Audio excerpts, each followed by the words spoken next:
বাবা মা বেঁচে থাকাকালীন ছেলে তার স্ত্রীকে হজে নিয়ে যাওয়া যাবে কি? কেউ নামাজ পড়লে তার সামনে দিয়ে আসা জায়েজ আছে কিনা?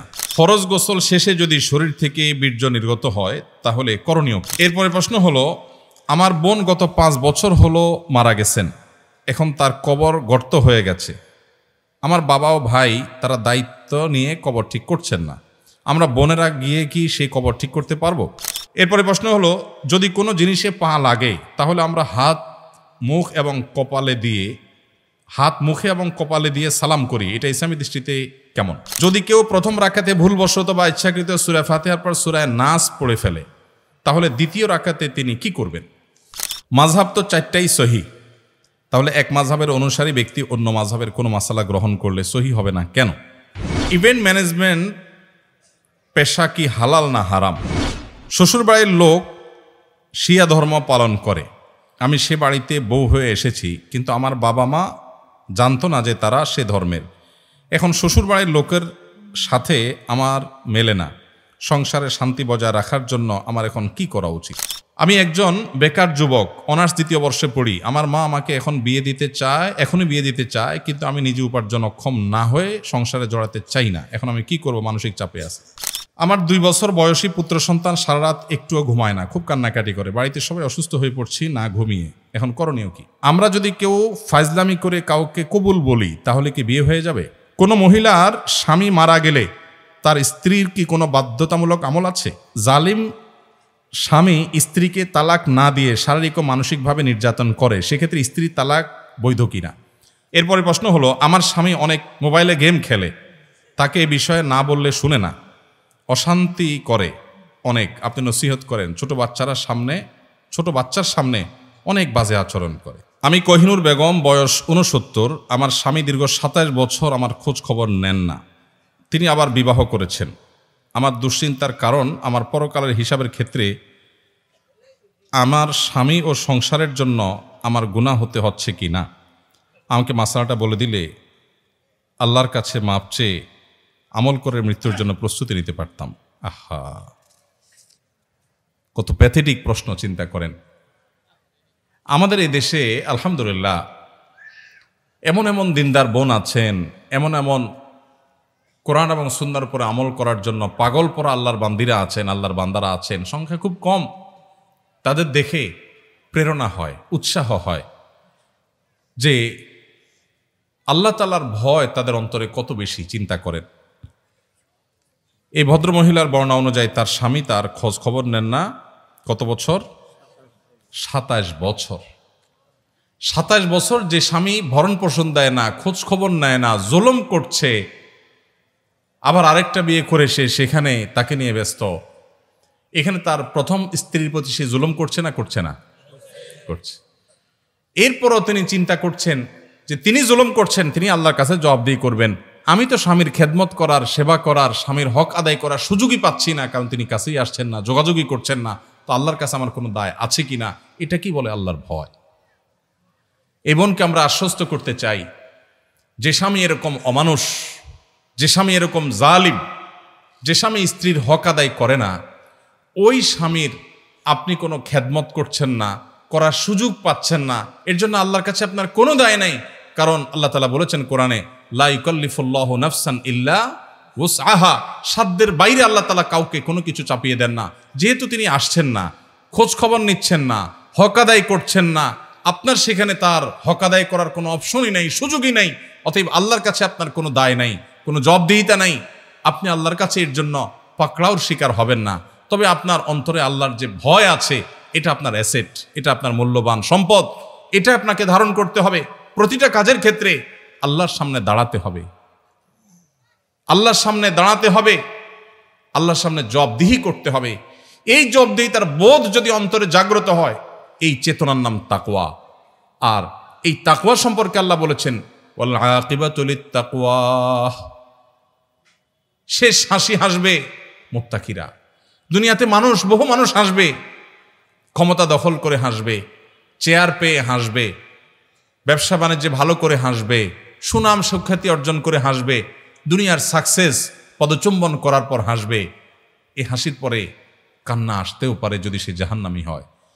কিন্তু ফামান যুহজিহা আনিন নারি ওয়া উদখিলাল জান্নাহ, আল্লাহ বলেছেন যে ব্যক্তিকে পরওয়ানা শোনানো হবে জাহান্নাম থেকে, যাকে সরিয়ে জান্নাতে ঘোষণা দেয়া হবে, ফাকাদ ফাজ, এ চূড়ান্ত সফল হয়ে গেল। এ ব্যক্তিকে আর কখনো ব্যর্থতার গ্লানি পোহাতে হবে না, তার কোনো শঙ্কা থাকবে না। পৃথিবীর সবচেয়ে বড় ক্ষমতাধর যে, তারও ভয় আছে কখন ক্ষমতা চলে যায়, কিন্তু জান্নাতের কোনো ভয় থাকবে না, কারণ তারপরে আর কোনো দুঃখ দুর্দশা কোনোদিন তাকে স্পর্শ করবে না। তো আমার বোন, তাকওয়া তো এটাকেই বলে, অন্তরে অবস্থিত যার আল্লাহর ভয় তাকে নিয়ন্ত্রণ করে, সে কি করবে কি করবে না এটা ডিসিশন মেক করে, তার সেই চেতনা, এটার নাম তাকওয়া। আল্লাহ বলেছেন এই তাকওয়া যার আছে, শেষ হাসি সেই হাসবে, সে হাসির পরে আর কখনো কান্না আসবে না। আর আল্লাহ বলেছেন জান্নাত সম্পর্কে উইদ্দাতিল মুত্তাকিন, মুত্তাকিদের জন্যই তৈরি হয়েছে। কোরআনেও আল্লাহ শুরুতে বলেছেন হুদাল্লিল মুত্তাকিনে, কোরআনও আল্লাহ তাআলা উপকারী করবেন মুত্তাকিদের জন্য। আল্লাহ আমাদের অন্তরে আল্লাহর ভয় লালন করার তৌফিক নসিব করুন। এই বোনের সেই জালেম স্বামীকে আল্লাহ তাআলা হেদায়েত দান করুন। অনেক অমানুষ স্বামী আছে এরকম, এক বিয়ে করে বউয়ের ভরণ পোষণ দেওয়ার খোঁজ খবর নাই, আরেক বিয়ে করছে, তার জন্য এই দ্বিতীয় বিয়ে করাটা হারাম। যেই দ্বিতীয় বিয়ে তাকে প্রথম স্ত্রীর অধিকার আদায় থেকে দূরে সরিয়ে রাখে, বহু অমানুষ আছে না নাই, যে প্রথম বিয়ে করে সেখানে বাচ্চা কাচ্চা হয়েছে বা হয় নাই, কিছুদিন পরে সে যে আরেক বিয়ে করে সেই স্ত্রী নিয়ে সেই সংসার নিয়ে সে এঙ্গেজ আছে, প্রথম স্বামীর খোঁজ খবরও নিচ্ছে না। আল্লাহ সুবহানাহু ওয়া তাআলা পরিষ্কারভাবে কোরআন নির্দেশ করেছেন ওয়াশিরুহুন্না বিল মারুফ, তোমরা তোমাদের স্ত্রীদের সাথে বসবাস করবে সুন্দরভাবে, যথাযথভাবে, উত্তম রূপে। অমানুষের মতো খোঁজ খবর নিলে না, ভরণ পোষণ দিলে না, আবার তাদেরকে তোমরা তালাকও দিলে না। যদি তালাক দাও সে অন্যত্র বিয়ে বসতে পারে, অবশ্য কোনো যৌক্তিক কারণ ছাড়া তালাক দিলে সেটা আরেকটা গুনাহের কারণ হবে। আল্লাহ তাআলা আমাদের সবাইকে পরস্পরের হক আদায় করার গুরুত্ব বুঝার তৌফিক নসিব করুন। আর আমার এই বোন সহ যে সমস্ত মায়েরা বোনেরা এরকম মনোবেদনায় আছেন, সাংসারিক জীবনে কষ্টে আছেন, আল্লাহ তাআলা তাদের কষ্টগুলোকে লাঘব করার তৌফিক নসিব করুন। এই বোনগুলো কখনো যদি আমাদের কাছে আসে, অনেক সময় অফিসে আসে, বলেন ভাই অনেক দুঃখ, স্বামীটা অমানুষ, অমুক অমানুষ, তমুক অমানুষ। আমি বোঝানোর চেষ্টা করি ফেরাউনের স্ত্রী আসিয়ার চাইতে বেশি আপনি মাজলুমা না। আপনি যত কষ্টই করেন না কেন, ফেরাউনের স্ত্রীকে, আসিয়াকে ফেরাউন নিজে হাতে তিলে তিলে হত্যা করেছে। আপনার স্বামী আপনাকে অত কষ্ট দেয়নি, তিলে তিলে আপনাকে খুন করতে যায়নি। সে হয়তো আপনার হক আদায় করেনি, সে হয়তো আপনাকে কেয়ার করেনি। জান্নাত কিসের বিনিময়ে পাবেন? এই সমস্ত স্যাক্রিফাইসের বিনিময়েই তো। ঈমান আমল ঠিক রেখেছেন, এসব কষ্ট সহ্য করেছেন আল্লাহর জন্য, নিজে অন্যায় অপরাধ করেন নাই, বাস এর বিনিময়ে জান্নাত পাবেন। আর যদি মনে করেন স্বামী বেটা বেশি 2 নম্বরই করেছে, যাই আজকেই উকিলের সাথে কথা বলে মিথ্যা যৌতুকের মামলা দেয়া তারে 14 গোষ্ঠীর হয়রানি করব, সব হবে না গুনাহ হবে? এ কামও অনেক মহিলারা করে। আল্লাহ তাআলা আমাদেরকে অন্যের অধিকার নষ্ট করার আগে 10 বার যেন আল্লাহর ভয় অন্তরে আমরা জাগ্রত করতে পারি, সেই তৌফিক দান করুন। এরপরে প্রশ্ন হলো, আমার স্বামী অনেক মোবাইলে গেম খেলে, তাকে এ বিষয়ে না বললে শুনে না, অশান্তি করে অনেক, আপনি নসিহত করেন। ছোট বাচ্চার সামনে অনেক বাজে আচরণ করে। আসামি সম্ভবত আছে এখানে, না হলে তো এটা বলার কথা নাই, বোন হয়তো ধরে আনছে। আল্লাহ তাআলা আসামিকে হেদায়েত দান করুন। শুনেন ভাই, মোবাইল টিপাটিপি করে আসক্তির লেভেল পর্যন্ত চলে যাওয়া, এটা এখন একটা মহামারীর আকার ধারণ করেছে। শত শত সংসার শেষ হয়ে যাচ্ছে। ভাইরা আমার, আপনাদের সবাইকে আমি বিনীতভাবে অনুরোধ করি, বাসা বাড়িতে যখন ঢুকবেন আল্লাহর ওয়াস্তে মোবাইল টিপাটিপি বন্ধ করবেন। গেমস তো অনেক পরের কথা। আপনি যদি বাসা বাড়িতে যে স্ত্রী এবং সন্তানদের হক আদায় না করে ভূতের মতো ইউটিউব, ফেসবুক আর গেমস ইত্যাদিতে ডুবে থাকেন, তাহলে আপনি গুনাহগার হিসেবে আল্লাহর কাছে উঠবেন কিয়ামতের ময়দানে।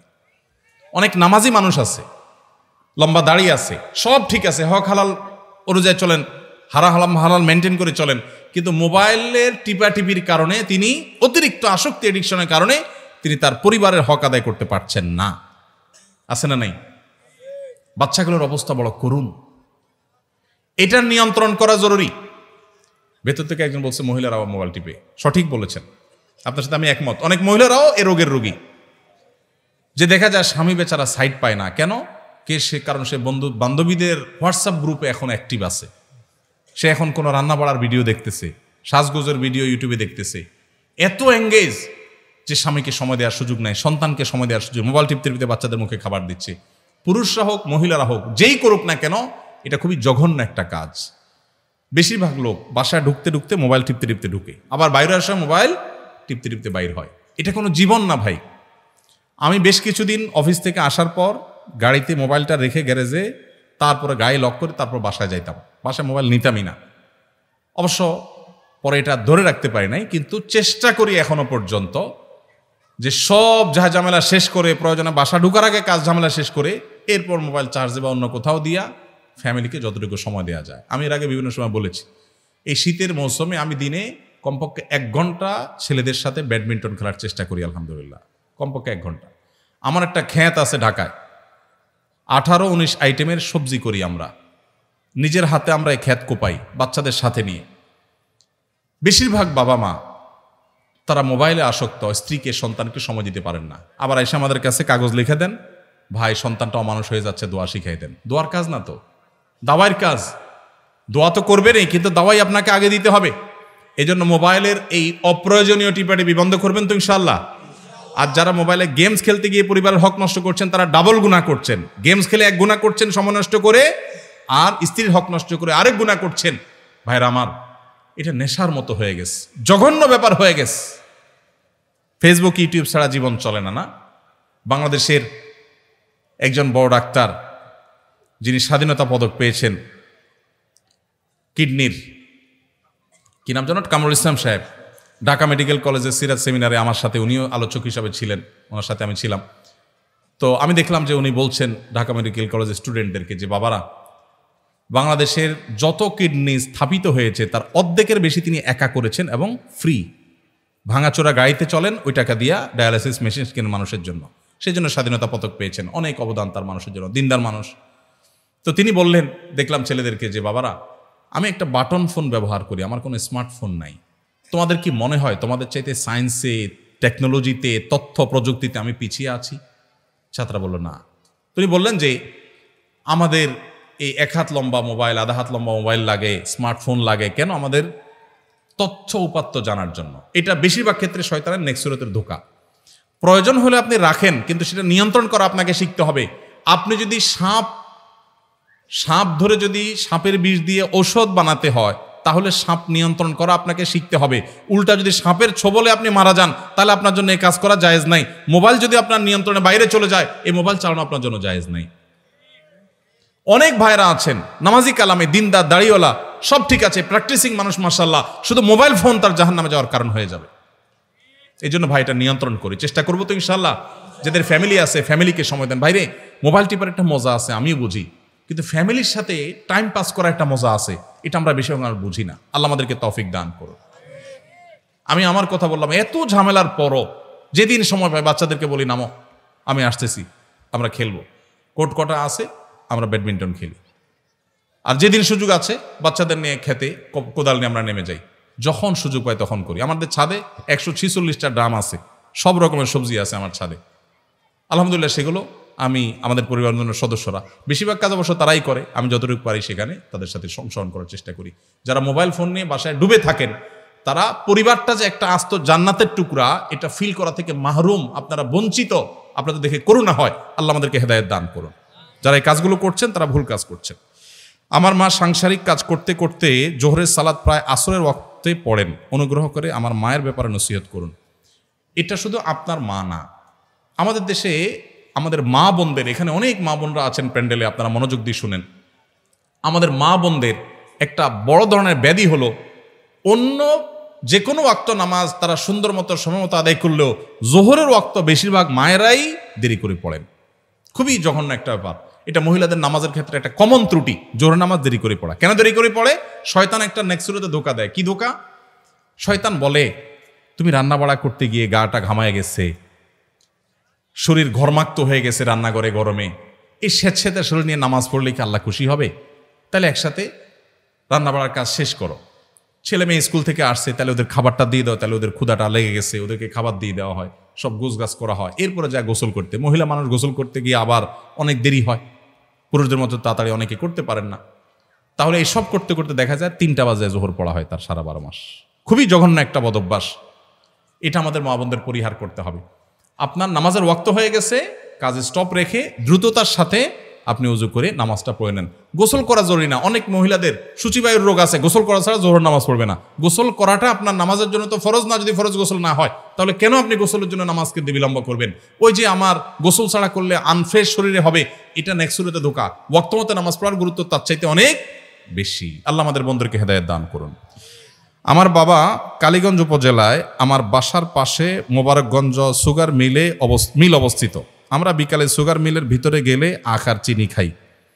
এতে সুগার মিলের লোকেরা আমাদের কিছুই বলে না। আমার প্রশ্ন, এই যে ফাও আখ আর চিনি খায়, এটা আমাদের জন্য জায়েজ হবে কিনা? ফাও খাচ্ছেন, আবার সেটা জায়েজ হোক সে মাসালাও চাচ্ছেন। শুনেন, কারোর খেতে আখ খেতে ঢুকে একটা আখ ভেঙে খেয়ে ফেললেন চুরি করে, অনুমতি ছাড়া। কারোর দোকানে দোকানদার আরেকদিকে তাকাইছে, এক মুঠ চিনি নিয়ে দৌড় দিলেন, চিনি খেয়ে ফেললেন চুরি করে। এতে আপনার আমল নামাতে যে গুনাহ লেখা হবে, এই মোবারকগঞ্জ সুগার মিলের আখ এবং চিনি চুরি করলে তার চেয়ে বহুগুণ বেশি গুনাহ হবে। কেন? কারণ এই আখ ক্ষেতের আখ একজনের হক, ওই দোকানদারের চিনি দোকানদারের হক। ওই সুগার মিলের চিনি বা সুগার মিলের যে আখ, এটা একজনের হক না, এটা অনেকের হক। ঠিক না ঠিক? এজন্য যারা সরকারি চাকরি করে 2 নম্বর পথে উপার্জন করেন, যারা সরকারি মাল রাষ্ট্রের সম্পদ তসরুফ করেন, কিয়ামতের ময়দানে তাদের অবস্থা হবে ভয়াবহ। তাদের অবস্থা হবে ভয়াবহ। কারণ 18 কোটি 20 কোটি মানুষ যদি দেশে থাকে, এই 18 কোটি 20 কোটি মানুষ ওই সম্পদের হকদার। এই 18 কোটি 20 কোটি মানুষ বিবাদী হয়ে কিয়ামতের দিন বাদী হয়ে মামলা করবে আল্লাহর কাছে। তখন তাদের সাথে মামলায় আপনাকে লড়তে হবে। খুব জঘন্য ব্যাপার। রাষ্ট্রের সম্পদ তসরুফ করা 4টিখানি বিষয় না, ন্যূনতম আল্লাহর ভয় থাকলে কোনোদিন মানুষ এই কাজ করতে পারে না। এই জন্য ভাই, আপনি প্রশ্নটা কি ফান করে দিলেন কিনা আমি বুঝলাম না, কিন্তু আল্লাহর ভয় যদি থাকে আপনাকে পরিহার করতে হবে। এখন আপনি বলবেন যে ভাই মিলের লোকজন তো কিছু বলে না। মিলের লোকজন কিছু বলে না এর মানে এটা আপনার জন্য হালাল না। এমনকি যদি সে আপনাকে বলেও ভাই আপনি খান, তাহলে কি হালাল হবে? কেন হবে না? ওটা তো তার বাপের না। আমি একবার যাচ্ছি ব্রাহ্মণবাড়িয়ার দিকে, কোনো একটা নদী পার হব, তো ফেরিতে গাড়ি উঠছে, ছোট্ট একটা নদীতে, ফেরিও ছোট। তো ফেরির ওই গাড়িগুলোর রশিদ যিনি কাটেন, উনি এসে গাড়িতে যখন আমাকে বসা দেখছেন, হ্যাঁ হুজুর হুজুর আপনার টাকা লাগবে না, টাকা লাগবে না। আমি বললাম ভাই খুব খুশি হলাম, মাশাআল্লাহ আপনি আমার টাকা নেবেন না, তো আপনি রশিদটা কেটে রশিদটা আমার দিয়ে দেন। আপনার পকেট থেকে টাকা দিবেন, আপনি আমার ভক্ত, খুশি হয়েছেন, আমিও খুশি হই। আপনি ফেরির ভাড়াটা দিয়া রশিদটা আমাকে দিয়ে দেন, কারণ এই ফেরির মালিক তো আপনি না। আপনাকে ভাড়া কালেকশন করতে দেওয়া হয়েছে, আপনি আপনার পছন্দের হুজুর দেখা তাতে ভাড়া নিলেন না। মালিক কি আপনাকে অনুমতি দিচ্ছে? যদি দিয়ে থাকে 100 বার আমিও হাদিয়া গ্রহণ করবো, আর যদি না দিয়ে থাকে তাহলে আপনার এই রাইট নেই যে মালিকের জিনিস আপনি দিয়ে দিবেন। অনেকে আছে হোটেলে খাইতে গেলে নিয়মিত যদি হোটেলে যায়, বিশেষ করে ছাত্ররা এই কামটা বেশি করে, মেসিয়ারের সাথে একটা বাইল করে ফেলায়, বকশিস বাড়ায় দেয়, এরপর দেখা যায় ঝোলতির 2বার জায়গায় 4 বার নেয়। ঝোল নেওয়ার সিস্টেম আছে না, যা চায় তা দেয়। তো এই যে যা চায় তা দেয়, মেসিয়ার যদি আপনাকে দেয় আপনার জন্য হালাল হবে? কেন হালাল হবে না?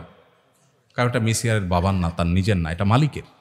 তিনি তসরুফ করছেন। ভাইরে, হালাল হারামের বিষয়টা খুবই গুরুত্বপূর্ণ এবং খুবই ভয়াবহ। আল্লাহ তাআলা আমাদেরকে বোঝার তৌফিক দান করুন। এই জন্য সুগার মিলে গিয়ে এই কাজ আর করবেন না, তওবা করেন।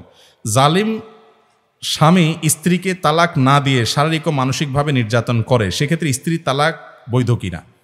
তালাক যদি অর্পিত তালাকের পাওয়ার নেওয়া থাকে, কাবিননামার সম্ভবত 17 নম্বর কলাম ফিল আপ করা থাকে যদি, তাহলে স্ত্রী অর্পিত তালাক নিতে পারেন। আর যদি সেটা নেওয়া নাও থাকে, আর এদিকে স্বামী জুলুম করে, তালাকের হাত ক্ষমতা স্ত্রীর হাতে নাই, তাহলে স্বামী এই স্ত্রীকে আজীবন স্বামীর জুলুম সহ্য করতে ইসলাম বলে না, বরং তিনি আদালতে মামলা দায়ের করবেন এবং বিচারিকভাবে আদালতের মাধ্যমে বিবাহ ভঙ্গের উদ্যোগ নেবেন।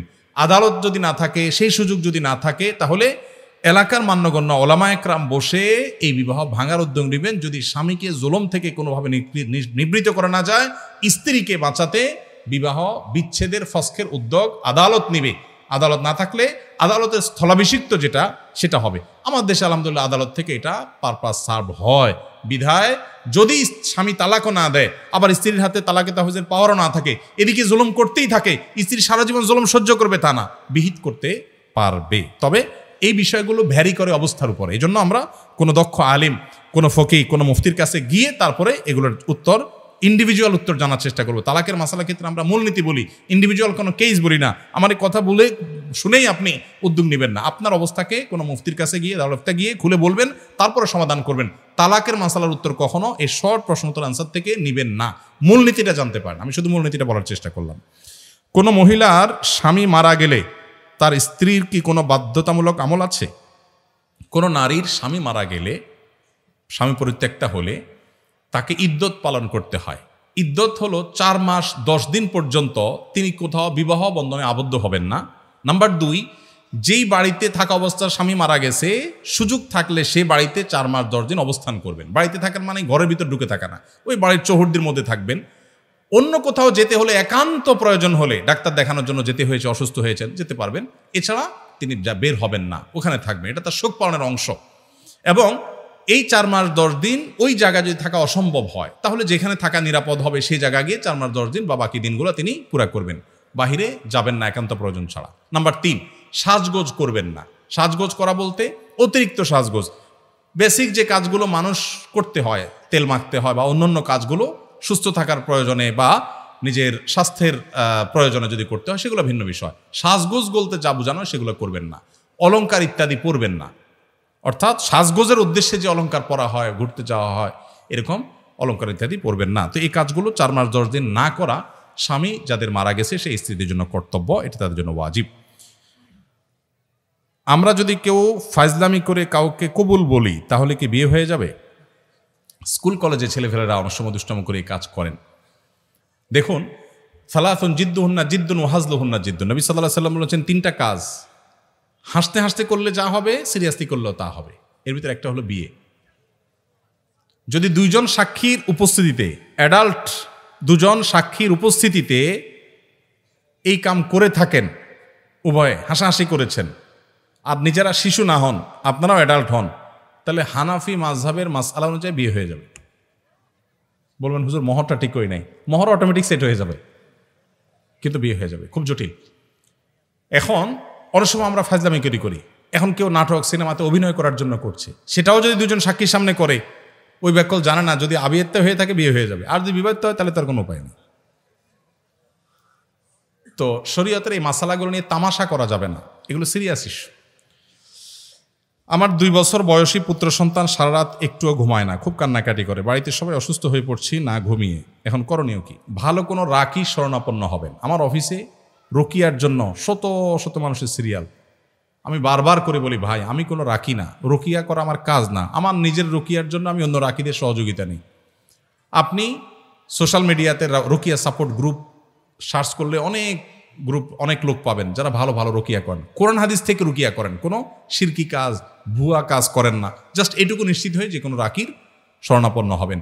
একেবারে সবচেয়ে সহজ যেটা, অনেক বই আজকাল বের হয়েছে, সেলফ রুকিয়া, নিজে নিজে রুকিয়া করবেন কীভাবে। শুধু কোরআন কারিমে আয়াত পড়ে আয়াতে শেফা পড়ে আপনি চিকিৎসা গ্রহণ করতে পারেন।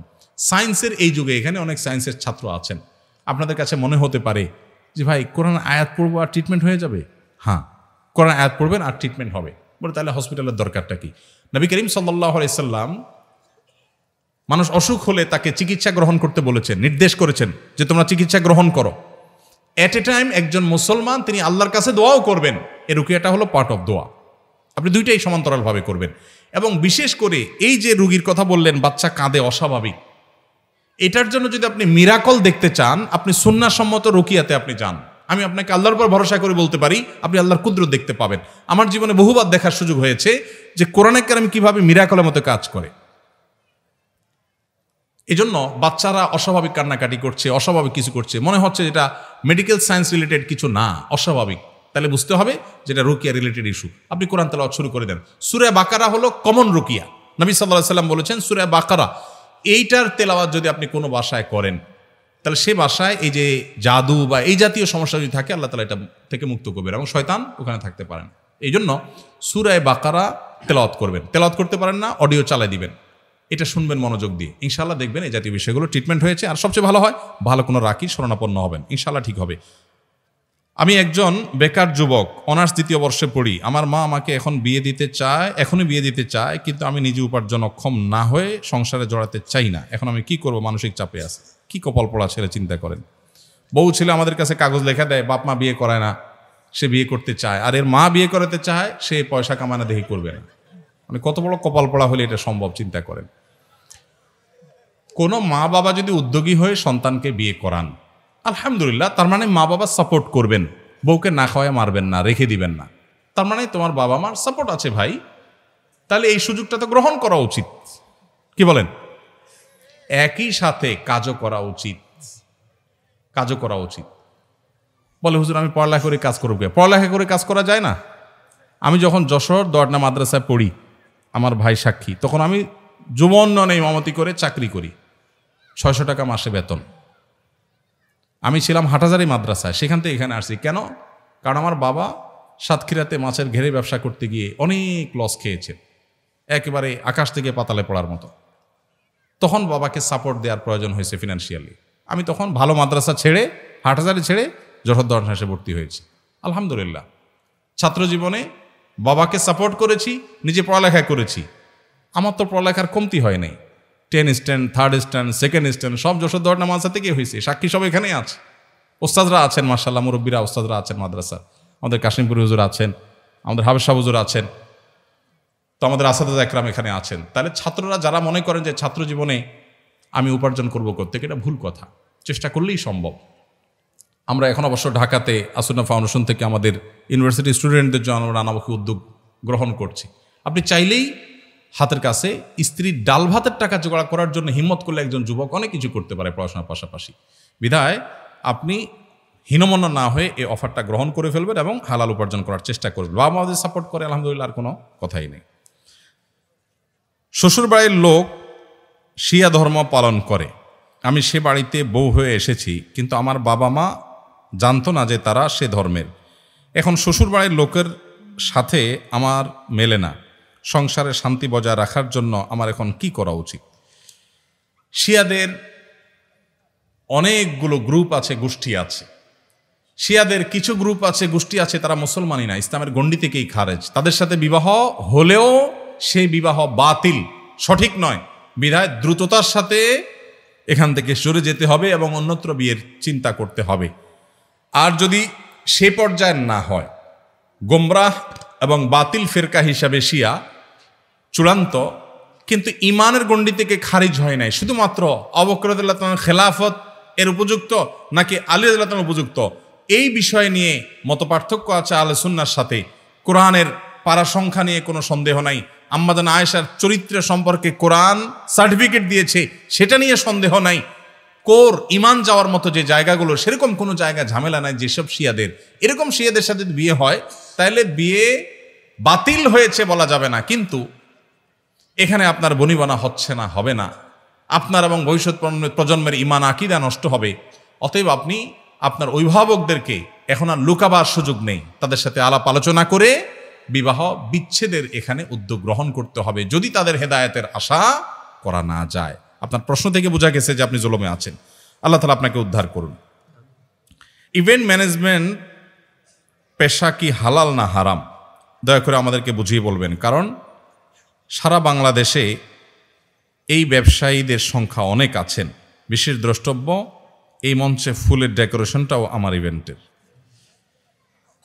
ইভেন্ট ম্যানেজমেন্ট মৌলিকভাবে এটা কোনো খারাপ কিছু না, মৌলিকভাবে এটা হারাম কোনো পেশা না। এটা নির্ভর করবে মূলত আপনার ইভেন্টের উপর, আপনি কোন ইভেন্টে ম্যানেজমেন্ট করছেন।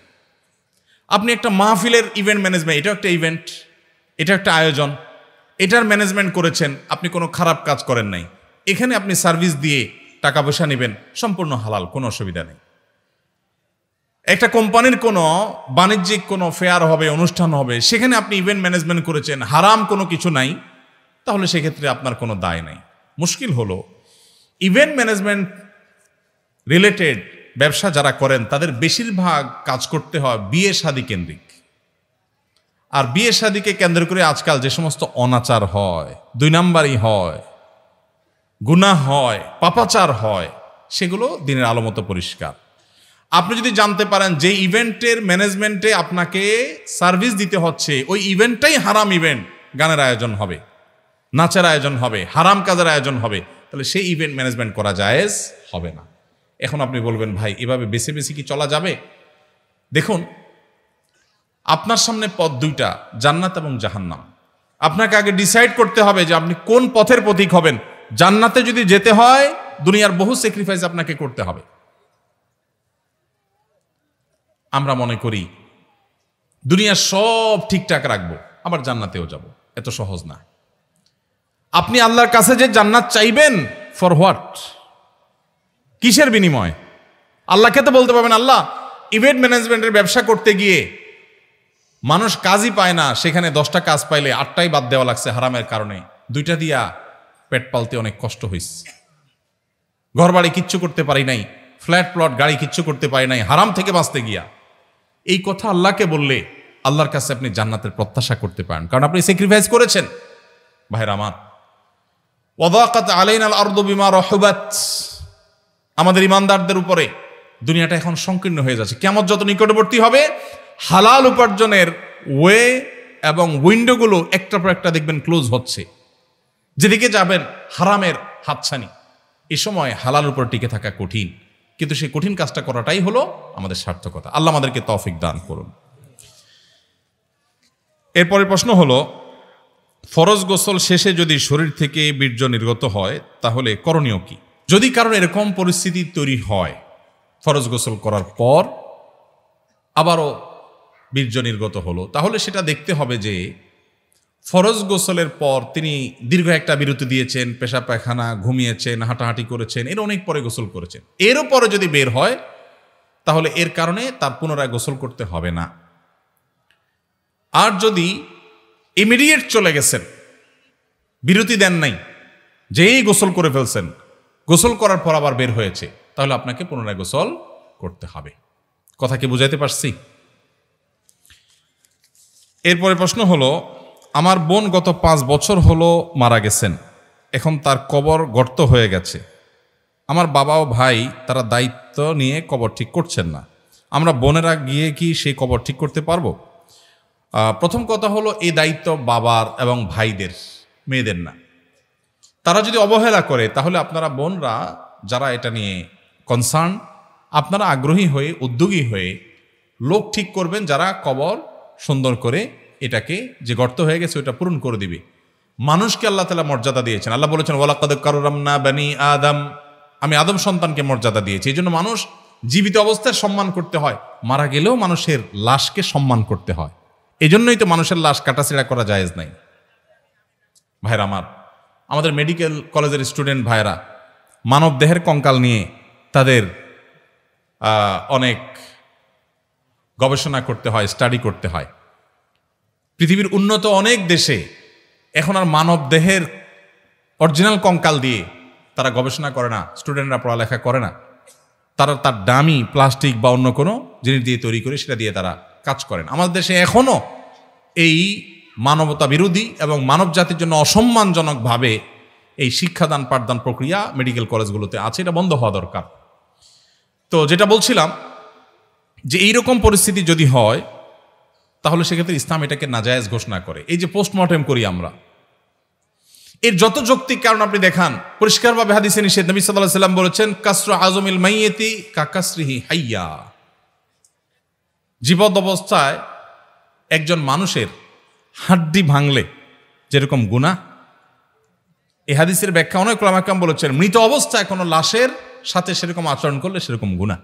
তো এই জন্য এটাকেও শরীয়ত জায়েজ বলে না। যাই হোক, তো এখন এই যে কবর গর্ত হয়ে গেছে, ভেঙে যাচ্ছে, তাহলে মানব দেহ অসম্মানজনকভাবে কুকুরের মুখে যেতে পারে, অন্য প্রাণীর পেটে যেতে পারে, সেজন্য ওইটাকে সম্মানজনকভাবে আবার পুনরায় মাটি টাটি দিয়ে সুন্দর করে দাফন করা, এটা পুরো এলাকাবাসীদের পুরো ফরজে কিফায়া। কেউ যদি না করে এবং লাশের অসম্মান হয় তাহলে সবাই গুনাহগার হবে। এখন জীবন প্রশ্ন করেছেন আপনার বাপ ভাই করে না, তো আপনার উদ্যোগী হয়ে কোনো পুরুষকে পয়সা করে দিয়ে এটা করবেন। আপনি নারী হিসাবে কবরস্থানে গিয়ে এটা করাটা আপনার সাথে যায় না। শরিয়ার দৃষ্টিকোণ থেকেও এটা আপনি নিজে না করে অন্য কাউকে দিয়ে করাবেন, সেটা আপনার কর্তব্য। এরপরে প্রশ্ন, আমাদের এলাকার দাগি চোর আছে যাদের মাধ্যমে এলাকার মানুষ দীর্ঘদিন যাবৎ ক্ষতিগ্রস্ত হচ্ছে। সর্বনাশ, তাহলে মোবাইলের কথা তো আমি ঠিকই বলেছি। রাজনৈতিক ছত্রছায়ায় ও আইনের কঠোর প্রয়োগ না থাকায় তারা এই কাজ থেকে বিরত হচ্ছে না। সাধারণ মানুষ এক্ষেত্রে কিভাবে সমাধান করতে পারে? এই প্রশ্ন তো জায়গা মতো আসে নাই ভাই। এটা কোনো প্রশাসনের ব্যক্তি, রাজনৈতিক নেতাকে দিলে উপযুক্ত হইতো। আমি তো ভাই শরিয়ার মানুষ, আমাকে মাসালা জিজ্ঞেস করলে ভালো হইতো। আমার যে বলতেন যে এই চোরের মাইর দেওয়া জায়েজ হবে কিনা, আমি সেটার উত্তর দিতে পারতাম। এখন কিভাবে আইন শৃঙ্খলার উন্নতি ঘটাবেন, এটা তো আমার সাবজেক্ট না ভাই। আমি এটা নিয়ে প্রশ্ন করি না, মানে এক্সপার্টিসও নাই, তো আমি কিভাবে বলবো? তবুও শুধু প্রশ্ন করেছেন সেহেতু বলা যে আসলে এই যে একটা কথা প্রশ্নের মধ্যে উত্তর আছে, রাজনৈতিক ছত্র ছায়ায় এদেরকে অনেক সময় প্রশ্রয় দেওয়া হয়, আপনি নিজেই লিখেছেন। তো আমাদের দেশে যারা চোর, ডাকাত, বাটপার, দুর্নীতিবাজ, টিনচোর, গমচোর, দেশের টাকা লুটপাটকারী, বিদেশে পাচারকারী, এই মানুষগুলোকে আমরা কম বেশি চিনি না? চিনি। যদি চিনি, তাহলে কোনোভাবে যাতে তারা এই অপকর্মগুলো করতে না পারে সেজন্য আমাদের দায়িত্বশীল আচরণ করা কর্তব্য না? কর্তব্য না? কিন্তু আমরা কর্তব্য আদায়ের সময় 500 টাকার নোট পাইলে বলি ভোট তোমারে দিব, ঠিক না ভাই? ঠিক। তো আপনি লাগাবেন তাল গাছ আর আমার কাছে চিট করে লেখা দিবেন ভাই কিভাবে বেল পাবো? সম্ভব? আপনার এলাকায় কে চোর বাটপারদেরকে জায়গা দেয়, মাস্তান পালে, গুন্ডা পালে, মানুষ খুন করায়, এগুলো আপনারা জানেন না? যদি জানেন তাহলে সেক্ষেত্রে সেই অন্যায়কে সামান্য কিছু টাকা পায়া আপনি নিজে আবার সেই অন্যায়কারীকে অন্যায় করার সুযোগ দিচ্ছেন, ঠিক না ভাই? ঠিক। এই অনাচার বন্ধ করার জন্য আমাদের সবার শক্ত হাত করা যথেষ্ট। আমরা যদি শক্ত হই, আমরা যদি সবাই দায়িত্বশীল হই, আমরা যদি সবাই নিজে নীতিবান হই, তাহলে সমাজের চুরি, ডাকাতি, দুর্নীতি সব বন্ধ করা সম্ভব ইনশাআল্লাহ। এই দেশটা এটা শেষ হয়ে গেছে নানাভাবে। আমরা নিজেরা অবশ্য প্রশ্ন দেওয়ার ক্ষেত্রে বা অন্যের কাছ থেকে আশা করার ক্ষেত্রে, এক্সপেক্ট করার ক্ষেত্রে আমরা 3 মাইল লম্বা এক্সপেকটেশন করি, নিজের বেলায় নাই। আমি কিছু উদাহরণ দিলে বুঝবেন। ধরেন আপনি রিকশায় যাচ্ছেন, একটা বাস পাশ দিয়ে যাচ্ছে, পানি আছে একটা গর্তে, যাওয়ার সময় ছাত করে একদম ফুল স্পিডে পানির উপর দিয়ে চাকাটা নিয়ে গেল, আপনার জামা টামা সব ময়লা পানিতে ভরে গেল। আপনি তখন কি করেন? বলেন যে আল্লাহর বান্দা ভুলে করে ফেলছে, থাক, এটা বলেন? আপনার সারা জীবনে ছোটবেলা থেকে যত গালি শিখছেন, সবচেয়ে বড় গালিটা বরাদ্দ করেন লোকটার জন্য। ভাইরা আমার, এই বেয়াদব, আর কি ভদ্র গালি হলো যদি বলেন অন্তত বেয়াদব তো বলবেনই। এরপরে বলবেন যে কিচ্ছু শিখে নাই, কত বড় অমানুষ, দেখো কিভাবে গাড়িটা চালিয়ে নিয়ে গেল, আশপাশে কিচ্ছু দেখলো না। আপনি তারে 14 গোষ্ঠী উদ্ধার করে ফেললেন, সে খারাপ খারাপ জিকির শুরু করে দিলেন।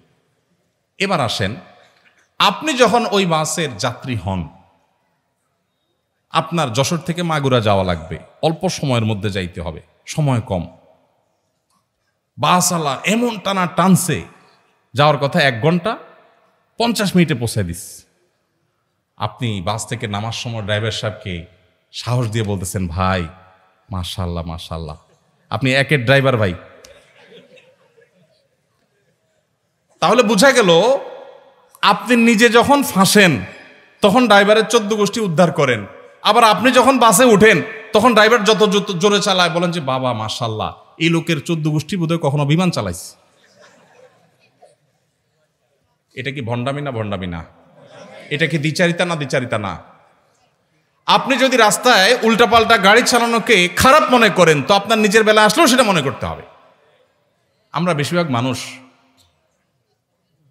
এসব বিষয়গুলোতে নিজের দায়িত্বটা আমরা বোঝার চেষ্টা করি না।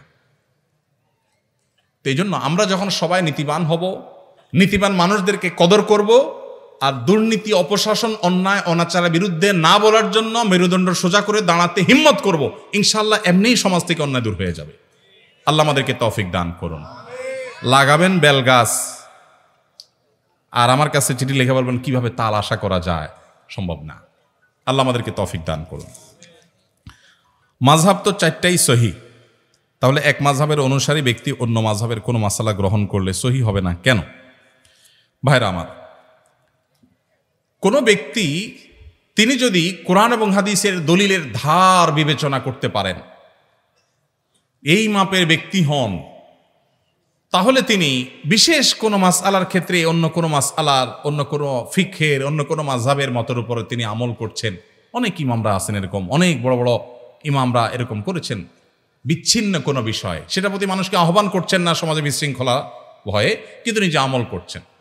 কিন্তু সাধারণ মানুষ যদি এভাবে বেছে বেছে আমল করার রাস্তা গ্রহণ করে নেয়, তখন সে একটা পর্যায়ে প্রবৃত্তির পূজারী হয়ে যাবে, নফসের তাড়নায় সে সুবিধা অনুযায়ী চলবে। আমার কাছে যেমন অনেক সময় মানুষ মাসআলা জিজ্ঞাসা করতে আসে, যদি কেউ 3 তালাক দিয়ে আসছে, এখন 3 তালাকে কি 3 তালাক হয়েছে কিনা এ মাসআলা নিয়ে আসে, আমি বলি আপনি কি আহলে হাদিস নাকি হানাফি? আহলে হাদিস যদি হন তাহলে মাসালা আপনার একরকম, হানাফি হলে আপনার মাসালা আরেক রকম। যেহেতু 3 তালাক একসাথে দিলে 3 তালাক হবে, এটা জমহুর ইমামদের মত, হানাফি, শাফি, মালিকি, হাম্বলি, প্রায় সব ইমামদের মত। ওলামায়ে আহলে হাদিস তাদের দৃষ্টিভঙ্গি হলো অন্য আরো কোনো ইমামের মতের উপর ভিত্তি করে তারা মনে করেন যে একসাথে 3 তালাক দিলে একটা পতিত হবে, 3টা হবে না। এখন আপনি মাসালা জিজ্ঞাসা করতে গেছেন, ধরেন একজন এই মাসালা জিজ্ঞাসা করতেছেন আহলে হাদিস হুজুরের কাছে, আপনি মানুষ হলেন হানাফি, কারণ আপনি জানেন যে আহলে হাদিস হুজুর 1 তালাকের ফতোয়া দিবে, তাহলে আপনি আবার ঘর করতে পারবেন। এই চান্স নেওয়ার জন্য আপনি গেলেন, এটা হয় কি হয় না? ঠিক এর বিপরীতটাও হয়। আহলে হাদিস ফ্যামিলির ছেলে মেয়ে হাতে হাত ধরে পালায় বিয়ে করছে, মেয়ের বাবার পারমিশন নাই, খোঁজ খবর নাই, চুরি করে বিয়ে করছে। এবার মাসালা জিজ্ঞেস করতে আসছে হানাফি হুজুরের কাছে, হুজুর বিয়ে হয়েছে কিনা? কারণ হানাফি মাযহাব অনুযায়ী বিয়ে হয়ে যায়, কিন্তু উলামায়ে আহলে হাদিস এর মত হলো বিয়ে হবে না। তো এইভাবে মানুষ সুবিধা অনুযায়ী মাসআলা নেওয়া শুরু করলে তখন কোরআন হাদিসের অনুসরণ হবে না, নফসের পূজা হবে। এই নফসের পূজা করলে তখন নাজাত মিলবে না, জাহান্নামে যেতে হবে। সুবিধা অনুযায়ী যদি কেউ মাসআলা এরকম বাছাই বাছাই করে আমল করে, এই রাস্তাটা খোলার বিরাট আশঙ্কা আছে, সেজন্যই মূলত উলামায়ে কেরাম নিষেধ করেন। এরপরে প্রশ্ন হলো, যদি কেউ প্রথম রাকাতে ভুলবশত বা ইচ্ছাকৃত সূরা ফাতিহার পর সূরা নাস পড়ে ফেলে, তাহলে দ্বিতীয় রাকাতে তিনি কি করবেন? বিরাট জটিল প্রশ্ন। প্রথম রাকাতে সূরা নাস পড়ে ফেলছেন, সূরা নাসের পরের সূরাটার নাম কি? পরের কোন সূরা আছে আর নাই? তো শেষ রাকাতে, প্রথম রাকাতেই যদি কুল আউযু বিরাব্বিন নাস পড়েন, তাহলে দ্বিতীয় রাকাতে এর পরে আর সূরা নাই, দ্বিতীয় নামাজে কোন দিক যাবে? সূরার ধারাবাহিকতা রক্ষা করা সুন্নাহ। নামাজের মধ্যে সূরার ধারাবাহিকতা রক্ষা করতে হয়। আপনি আগে ফালাক পড়লে পরে নাস পড়বেন। এখন নাসে যদি আগে পড়ে ফেলেন তো পরে তো আর কিচ্ছু নাই, কি করবেন? এর উত্তর হলো দ্বিতীয় রাকাতে আবারও সূরা নাস পড়বেন, এবং এর কারণে আপনার কোনো গুনাহ হবে না, যেহেতু আপনার অনিচ্ছাকৃত হয়ে গেছে। কিন্তু ইচ্ছাকৃতভাবে যদি এই কাজ করেন তাহলে মাকরুহ হবে, তাও নামাজ হয়ে যাবে, নামাজটা ত্রুটিপূর্ণ হবে, নামাজটা একটা ত্রুটিযুক্ত হয়ে গেল, মাকরুহ হয়ে গেল।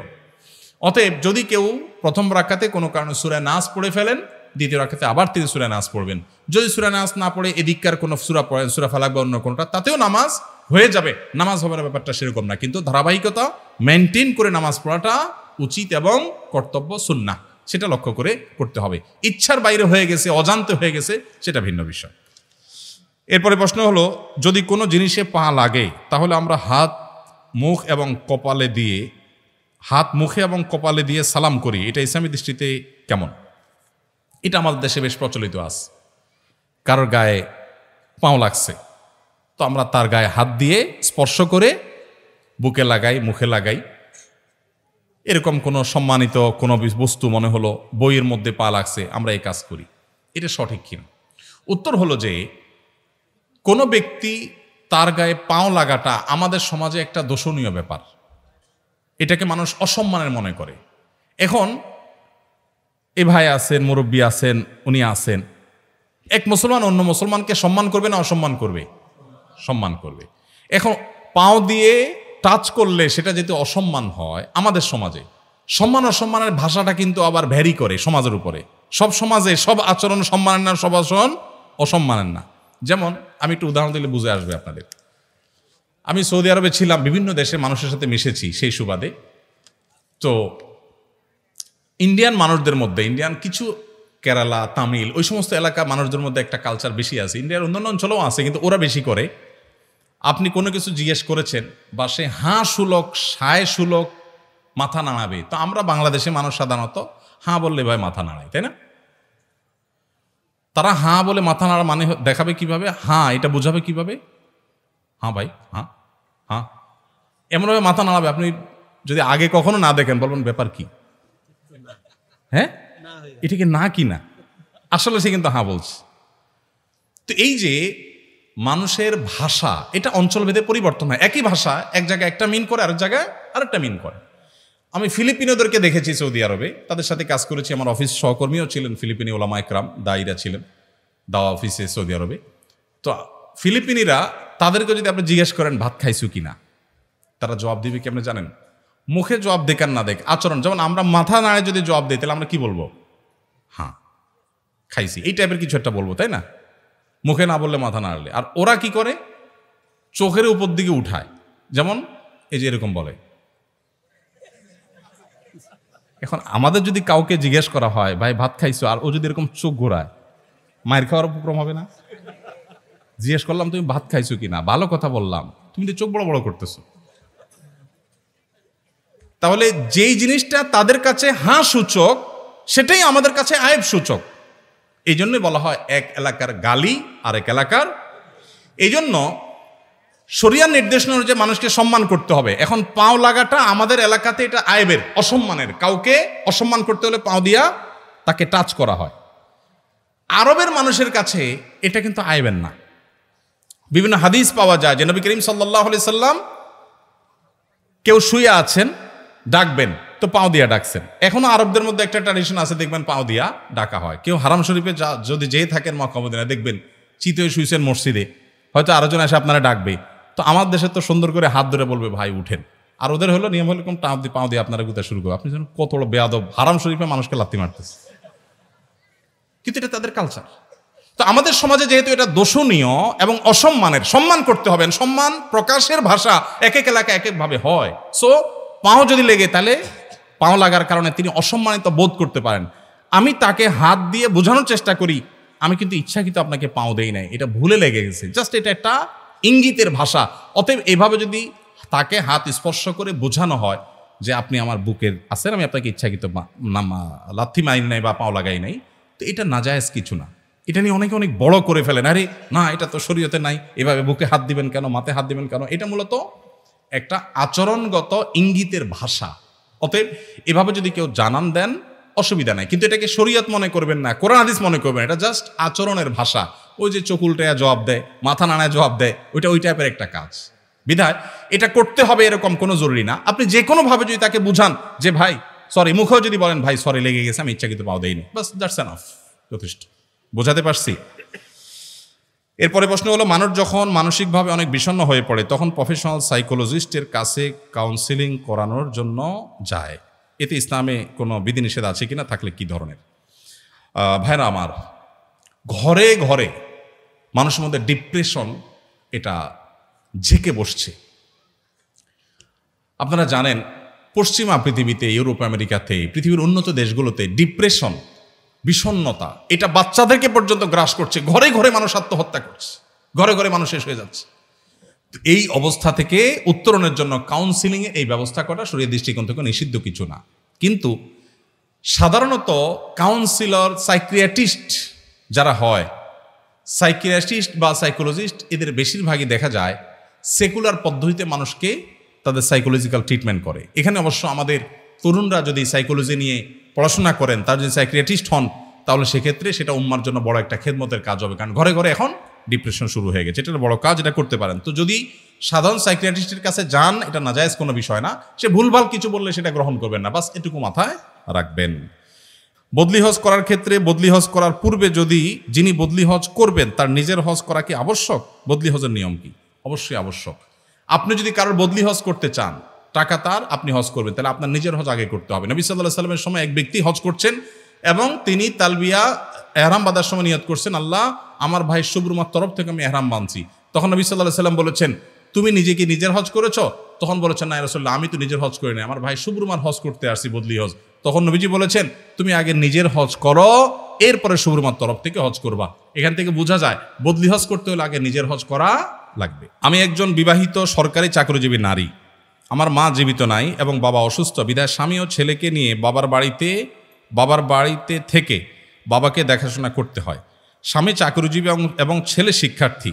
এখন আমার প্রশ্ন হচ্ছে, একজন মুসলিম নারী হিসাবে আমার বাবা চাকুরি, স্বামী ছেলে, কার দায়িত্বকে প্রাধান্য দিতে হবে বা দায়িত্বকর মানুষের কি হবে এবং কিভাবে আমি আমার উপর তাদের হক ঠিক মতো আদায় করব? ভাইরা আমার, খুব গুরুত্বপূর্ণ প্রশ্ন। একজন মেয়ের উপরে, তিনি চাকরি করছেন, অফিসের হক আছে, আবার বাবা মা বেঁচে থাকলে তাদেরও হক আছে, আবার স্বামীরও হক আছে, ছেলে মেয়ের হক আছে। তিনি কোনটাকে অগ্রাধিকার দিবেন? উত্তর হলো, তিনি স্বামীর সংসার, স্বামীর হক আদায়, এটাকে অগ্রাধিকার দিবেন। আর বাবা মার জন্য ফিনান্সিয়ালি, অর্থনৈতিকভাবে যদি তাদের সাপোর্ট দেওয়া লাগে এবং তার যদি সে সক্ষমতা থাকে, তাহলে সেটাও তাকে করতে হবে। কিন্তু শারীরিক খেদমত বাবা মার করা জরুরি না। অ্যাট এ টাইম একজন মানুষের উপর দুজনে খেদমত করা জরুরি হতে পারে না।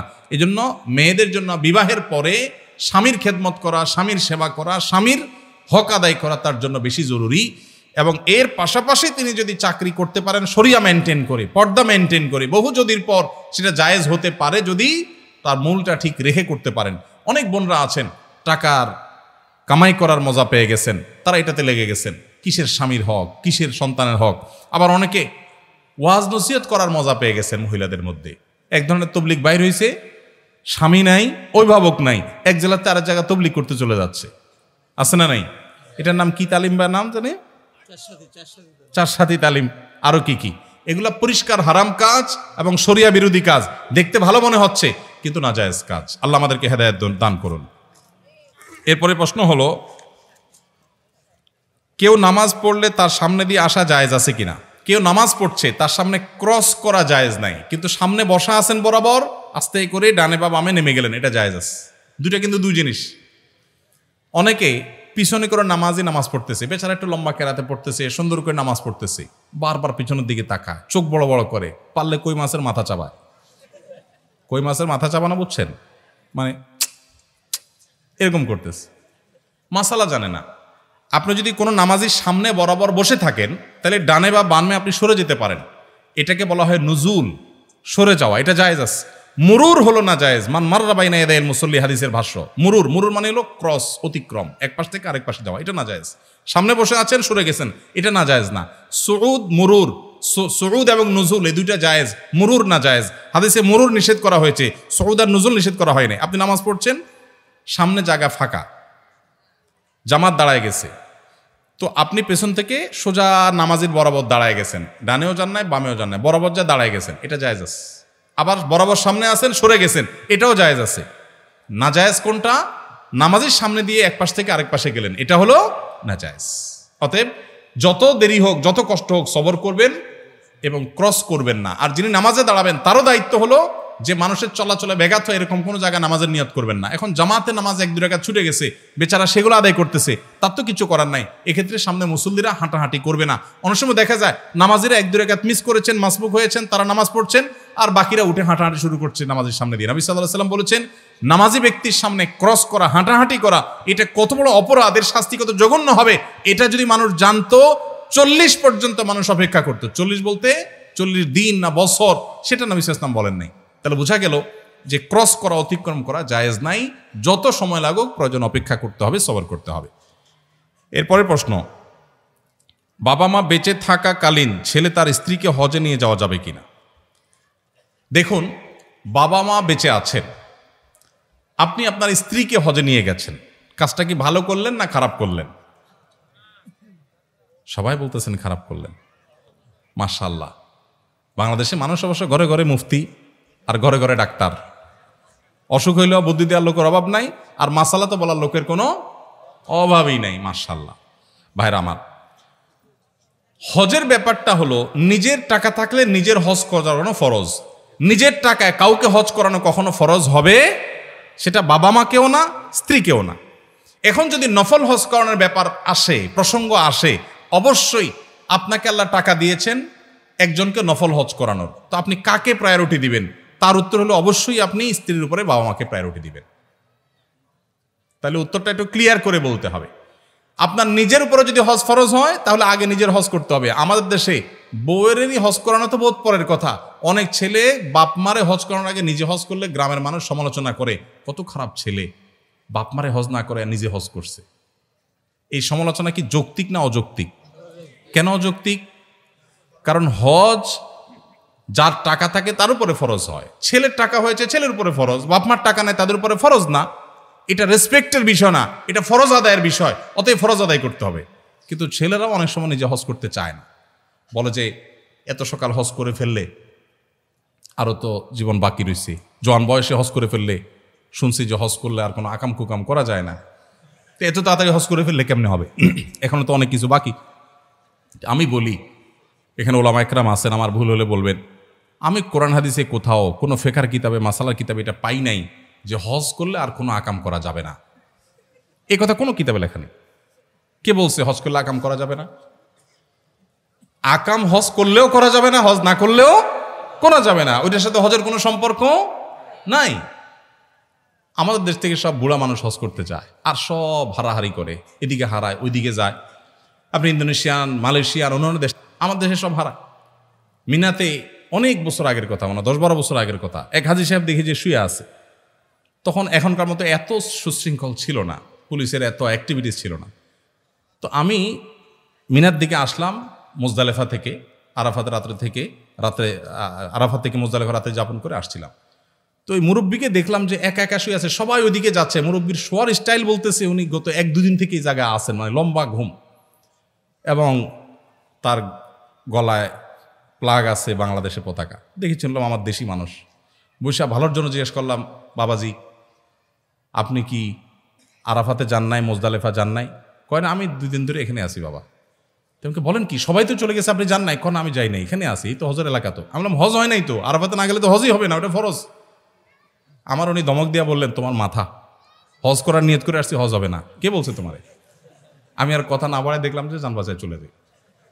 তো বুড়া বয়সে হজ করতে গিয়ে অনেকে উল্টাপাল্টা করেন। তো জোয়ান বয়সে হজ করবেন, যাদের ফরজ হয়েছে বাবা মাকে নিয়ে করাতে পারলে আলহামদুলিল্লাহ, কিন্তু না করাতে পারলে নিজের হজ করবেন। বাবা মারা মুরব্বীরা যারা আছেন উল্টাপাল্টা বদদোয়া দিবেন না, ভুল বুঝবেন না যে ছেলে নিজে হজ করলো আমারে করালো না। তার উপরে ফরজ হয়েছে সে করবে, তার যদি আল্লাহ টাকা বেশি দেয় তো নিজেও করবে, বাপ মাকেও নিয়ে যাবে, সেটা ভিন্ন কথা। কিন্তু না থাকলে তারটা আগে করতে হবে, যেহেতু তারটা ফরজ হয়েছে, আপনার টাকা নিয়ে আপনার উপর ফরজ না। এটা রেসপেক্টের বিষয় না। মেয়েরা বাপের বাড়ির জমি বিক্রয় করলে হজ করা কি ফরজ? বাপের বাড়ির জমি বিক্রি করলে মেয়েদের উপর হজ ফরজ কিনা বলেন, উত্তর দেন। মুফতি তো আপনারা সবাই একটু আগে তো দিলেন, এখন আর দিবেন না। দেখুন, বাবার বাড়ির জমি বিক্রি করে সম্পদের ভাগ পাইছেন কোনো মেয়ে, যদি সেই টাকা দিয়ে তিনি হজ করতে পারেন, মেয়েদের হজ ফরজ হওয়ার জন্য 2 জনের হজের টাকা থাকা লাগে, নিজের এবং মাহরামের। তার মানে এখন বর্তমান বাজার অনুযায়ী যদি 6 লাখ টাকা লাগে হজ করতে, তাহলে 12 লাখ টাকার মালিক হলে হজ ফরজ হয়। এখন যদি বাবার বাড়ি থেকে যেই জমি পাইছেন ওইটার ভ্যালু 12 লাখ হয়, তাহলে আপনার উপর হজ ফরজ। কথা কি বুঝাতে পারছি?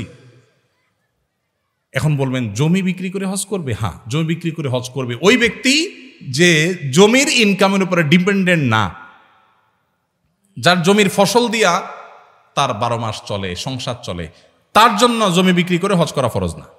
কিন্তু যার জমিটা ফসলি জমি না বা এটার উপর তিনি ডিপেন্ডেন্ট না, তাহলে সেক্ষেত্রে এটা বিক্রি করেও হজ করার মতো সামর্থ্য হলে তিনি হজ করবেন। অতএব কোনো বোন, তিনি কি বাবার বাড়ির সম্পদ পেয়ে ধনী হয়েছেন, নাকি স্বামীর মোহর পেয়ে ধনী হয়েছেন, নাকি বিভিন্ন বন্ধুবান্ধব আত্মীয় স্বজনের গিফট পেয়ে ধনী হয়েছেন, ছেলেদের টাকা দিয়ে ধনী হয়েছেন, ডাজ নট ম্যাটার। দেখার বিষয় হলো হজ করার টাকা হয়েছে কিনা, হয়েছে তারপর হজ ফরজ। বোঝাতে পারছি? আমাদের সমাজে অনেক সিগারেট খোর আছেন যাদের সিগারেটের ধোঁয়ায় আমাদের বেশ কষ্ট হয়। এতে কি তারা গুনাহগার হচ্ছে না? গুনাহগার হচ্ছে না মানে অনেক বড় গুনাহগার হচ্ছে, জঘন্য অপরাধ হচ্ছে। অনেক লোক এটা যে অপরাধ এটা জানেই না। সিগারেট খেয়ে ধোঁয়া টানতে টানতে বলে, ভাই জানেন না, আমার এই জীবনে কোনোদিন কারোর ক্ষতি করিনি। ছাড়তেছে কি? সিগারেটের ধোঁয়া। আর মুখে বলতেছে কি? জানেন ভাই, জীবনে কারোর কোনো ক্ষতি করি নাই। স্টিল সে ক্ষতি করতেছে ধোঁয়া দিয়া। তো ক্ষতি কাকে বলে এটা অনেকে বোঝে না। ধূমপান করা এটা এমন একটা অপরাধ যেটা কারণে নিজেও গুনাহগার হচ্ছে। আল্লাহ বলেছেন আল্লাহ তুলকু বিআইদিকুম ইলা তাহলুকা, নিজেদেরকে ধ্বংসের দিকে ঠেলে দিও না। যত ক্যান্সার হয় ঘরে ঘরে এখন বাংলাদেশে ক্যান্সার, এই ক্যান্সারের সবচেয়ে বেশি বড় কারণ হলো এই ধূমপান। এখান থেকে ক্যান্সার, তামাক থেকে ক্যান্সার সবচাইতে বেশি হয়। আমার বাবা ক্যান্সারে মারা গেছেন, যার কারণে ক্যান্সার নিয়ে আমার একটু বিশেষ আগ্রহ আছে। আমি একটু পড়াশোনা করছি, বিভিন্ন ডাক্তারদের কাছে সহযোগিতা চেয়েছি। আমার লক্ষ্য আছে যে দেশে মানুষকে ওয়াজ মাহফিলের ফিল্ডে বা মিডিয়াতে বিভিন্নভাবে স্বাস্থ্য সম্পর্কে সচেতন করা। ঘরে ঘরে আমরা ক্যান্সার হওয়ার মতো কাজ করে বসছি, এর ভিতরে ধূমপান সবচেয়ে বড়। এই জন্য যারা এই কাজটা করছেন তারা নিজেকে নিজে ধ্বংস করছেন। আত্মহত্যাকের যেরকম অপরাধ, ঠিক একইভাবে ধূমপান করা অপরাধ, কারণ এর মাধ্যমে আপনি নিজেকে ধ্বংস করছেন, স্লো পয়জনিং করছেন। এবং একই সাথে আপনার ধূমপান করার ধোঁয়া যেটা লিখছেন, এর মাধ্যমে পরিবেশকে, আশপাশের মানুষকে আপনি কষ্ট দিচ্ছেন, আপনি ডাবল গুনাহগার হচ্ছেন। এই জন্য যারা এই কাজ করছেন, এই বদভ্যাস, এই কুঅভ্যাস ছেড়ে দিবেন। ধূমপানকারীদের মাথা আশেপাশে যারা এটাতে বদভ্যাসে আক্রান্ত, তাদের আশপাশে দাঁড়ানোর মতো অবস্থা থাকে না। নর্দমা থেকে যে দুর্গন্ধ বের হয় মাঝে মধ্যে উৎকট, আমার তো মনে হয় যারা ধূমপান করে এদের মুখের দুর্গন্ধটা তার চাইতেও বেশি। ঠিক ঠিক বলছেন, অনেকে আছেন এখানেও। একবার আমার মনে আছে, আজিমপুরে ম্যাটার্নিটি হসপিটালের পাশে একটা মসজিদে নামাজ পড়ছি জোহরের, আমার পাশে এক লোক দাঁড়াইছে এরকম ধূমপান করে অভ্যস্ত। পুরো নামাজ আমার মনে হয় বরবাদ হওয়ার উপক্রম, বমি আসার উপক্রম দুর্গন্ধে। কিন্তু কিভাবে বলি তারে, মাইন্ড করে কিনা, তো বুদ্ধি বাইর করলাম। তার আগে সে আমার পরে দাঁড়াইছে, এক দুই রাকাত বোধহয় মিস হয়েছে, সে ওইটা পড়তেছে। আমি সালাম ফিরে তাড়াতাড়ি করে পকেট থেকে কাগজ কলম বাইর করে সুন্দর করে তার একটু নসিহত করলাম, ভাই আপনার মুখের যে নর্দমার গন্ধ, কত যে কষ্ট আমার হয়েছে, যদি আপনারা বুঝাতে পারতাম আপনি ওনার ধূমপান ছেড়ে দিতেন। এটা নসিহত করে লিখে কাগজটা তার সামনে রেখে আমি তাড়াতাড়ি দৌড়ে চলে গেছি, যে নসিহত হয়ে গেছে, আমার পিঠও বেঁচে গেছে। তো ভাইরা আমার, যারা ধূমপানে অভ্যস্ত আছেন, কত নোংরা এই গন্ধটা, এটা আপনি নিজেও হয়তো টের পান না। আল্লাহ আমাদের ভাইদের রুচিগুলোকে সুন্দর করার তৌফিক দান করুন। কোনো ব্যক্তি খুন হলে ওই ব্যক্তির গোপনে থাকা ঋণ যদি পরিবার না জানে, তাহলে ওই ঋণের হুকুম কি হবে? এটা কি খুনির উপর বর্তাবে?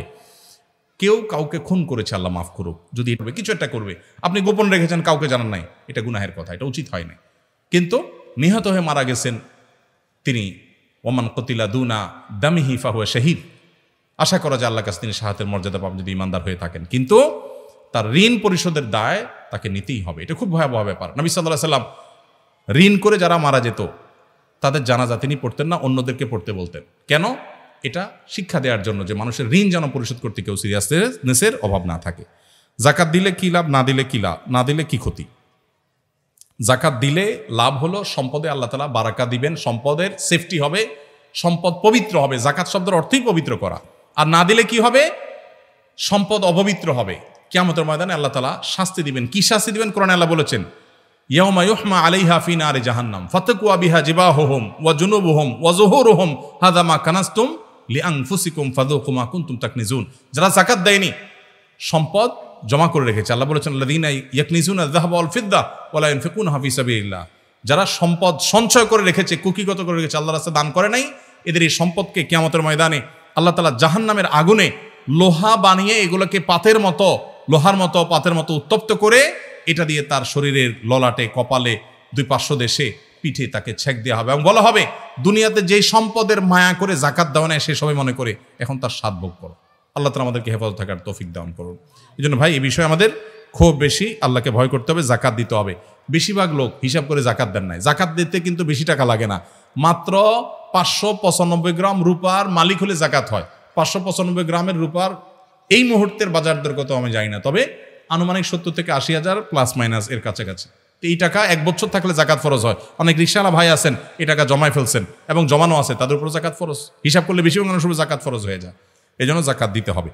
কোরআন মাজিদ আল্লাহর বাণী, যা অবশ্য পালনীয়। কোরআন মাজিদ কি পাঠ করার ক্ষেত্রে সর্বদা সুর করে পাঠ করা জরুরি?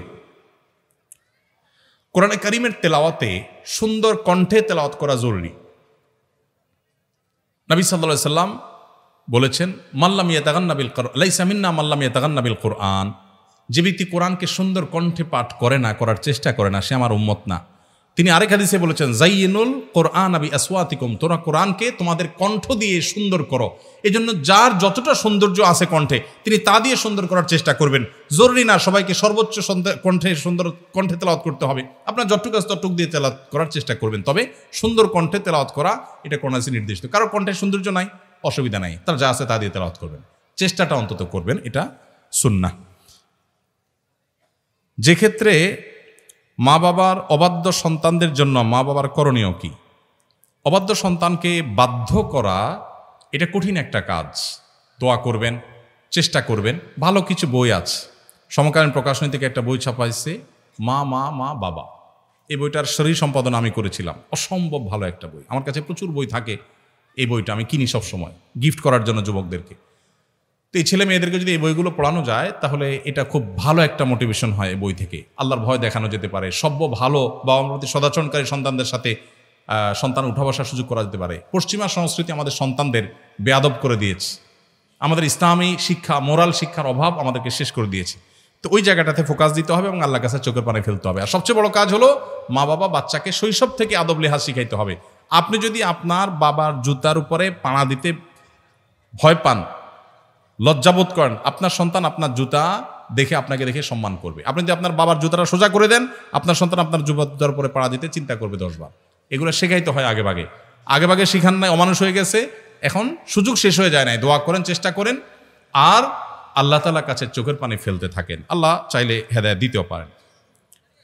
সরকারি ব্যাংকে টাকা রেখে লাভ গ্রহণ করা যাবে কিনা? সরকারি আর বেসরকারি বলে কোনো কথা নাই। সুদী ব্যাংকে টাকা রেখে তার লাভ গ্রহণ করতে পারবেন না, সেটা হারাম হবে। আর সুদী ব্যাংক যদি না হয়, ইসলামী ব্যাংকিং হয়, তাহলে সন্দেহপূর্ণ হয়, সেক্ষেত্রেও লভ্যাংশটা নিজে ভোগ না করে দান করে দেওয়াটাই হলো তাকওয়ার দাবি এবং সন্দেহের ঊর্ধ্বে ওঠার জন্য সেটা সবচাইতে এহতিয়াত এবং সতর্কতা। আমি পার্সোনালি সেটা করি, যে টাকা রাখতেই যেতে হয় ব্যাংকে, প্রফিটটা না খেয়ে দান করে দিলাম কোনো গরিব দুঃখীকে, এটা হলো সন্দেহের ঊর্ধ্বে উঠার জন্য করবেন। জাযাকুমুল্লাহ খাইর। আল্লাহ তাআলা আমাদেরকে যে কথাগুলো শুনলাম, জানলাম, সবাইকে আমল করার তৌফিক দান করুন। আর কিছু আছে?